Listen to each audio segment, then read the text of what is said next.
Hey everybody, it's Jason Blaha here, and once again it is time for the Monday Q&As, and I hope everyone enjoyed the training clip I put up earlier this morning of me doing some squatting, because a lot of people don't like that I don't put up enough training clips. So, let's jump into this. First question. Is it optimal to build muscle on training 3 consecutive days per week, full body, for people with 12-hour jobs that only have Friday, Saturday, Sunday free? Is it ideal? Absolutely not. Can you make it work? Yes. However, the problem you're going to run into is that training full body 3 days in a row, that's going to limit your volume. You're not going to be able to train with the workloads that you would if they were spread out, because you won't recover quite as well.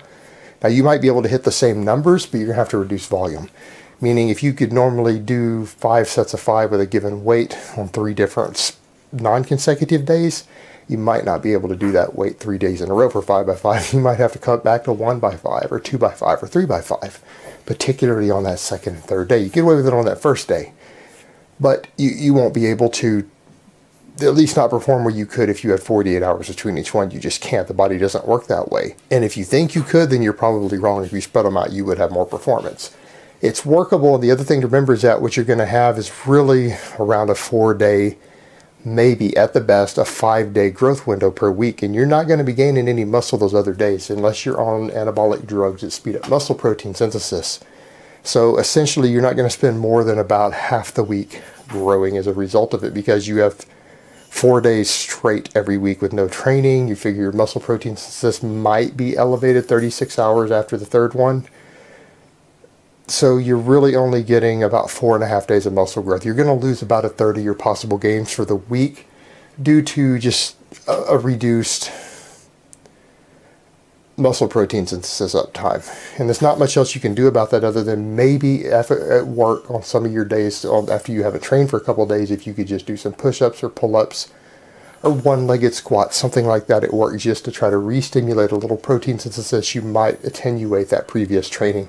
But if you do no training at all for the 4 days, you're going to dramatically reduce your growth potential for the week. So it's not ideal, but you need the money, so you do what you have to do, and you work around it and train and do the best that you can in the situation that you're in. And don't, we just have to live with those things, and we can't make excuses. Either our job is worth it or our job isn't. If our job is worth it and we need it, then we'll accommodate it. So do what you have to do. Okay, next question. In a nutshell, what is the cure solution for diabetic epidemic in the UK and world, in your opinion? Is it too many carbs in our diet, too many calories, or too little exercise, etc.? Are the government guidelines correct, etc.? Thanks, Jay. Yeah, I think the government guidelines aren't that bad on this. They are pretty well backed by data. And I'm not saying the government is always right. The government's oftentimes wrong. The government oftentimes has financial and business interests and things that are not in your best interest. In these cases, yeah, they are. It comes down to a couple of real factors. It has to do with people eating too many total calories and not exercising enough. That is absolutely the cause of obesity. That does contribute to diabetes. The diabetes itself, and this doesn't apply to all of you who are active. All you guys can go, well, I can eat tons of processed sugar and my blood sugar stays fine and I'm not fat. And I go, yeah, but you train 10 hours a week. You're athletic. If you're an athletic person, you could eat all sorts of shit that the average sedentary person couldn't eat without their health going crazy. That's the difference between an athletic person and a sedentary person. You guys can get away with a lot more leeway in your diet without issues. And the other issues it comes down is really too much fat and too much completely heavily refined sugar. And I'm not even saying all sugars by any means, and I hate people even classifying the term sugar as one thing. And when I say refined sugars, I specifically mean sugars that are very, very high in fructose and very low to virtually no fiber. Those are your big blames right there, combined with excess calories, probably excess dietary fat. We know that there is a correlation between large amounts of saturated fat and insulin resistance. Notice I said correlation, not causation.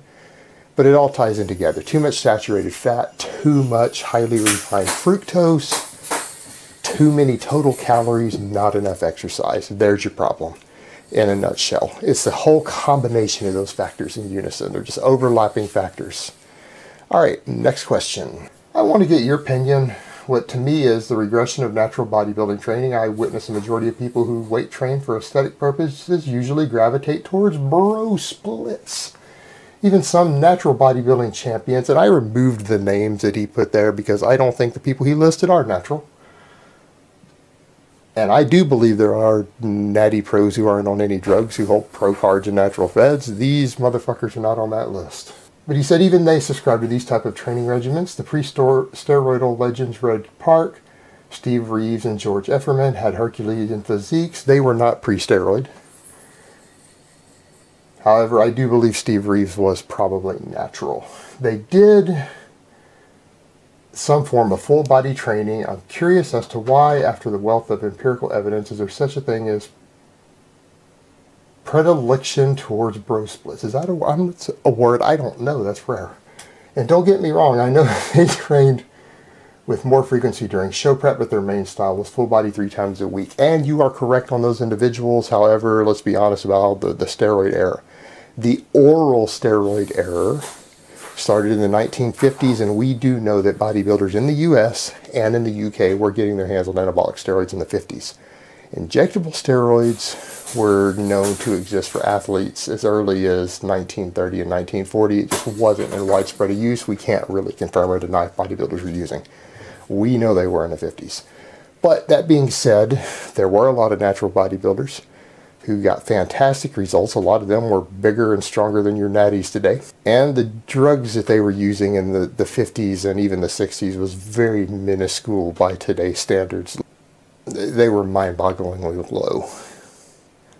So, that being said, you are right. That is the direction it was. It worked very, very well. And a lot of it has to do with the fact that people have bought into all the bullshit from the magazines and the Weider era and all the way people split stuff up. It has all come out of pro bodybuilding and the Weider philosophy that was designed exclusively for heavy drug users has trickled down and has become the norm in bodybuilding culture. And keep in mind, bodybuilding culture is a fringe community in the training world, and nobody really trains that way in the real sports world or real exercise science world. They full body or even upper lower type setups are still the norm in the actual athletic world. So keep that in mind. Bodybuilding is very French, and it's all come out of the magazine culture. That is really what's caused it. That's basically it in a nutshell. There is no other cause.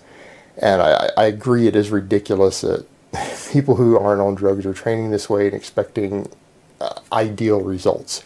They'll get results if they train hard enough, but any piss poor system will put muscle mass on you if you train hard enough.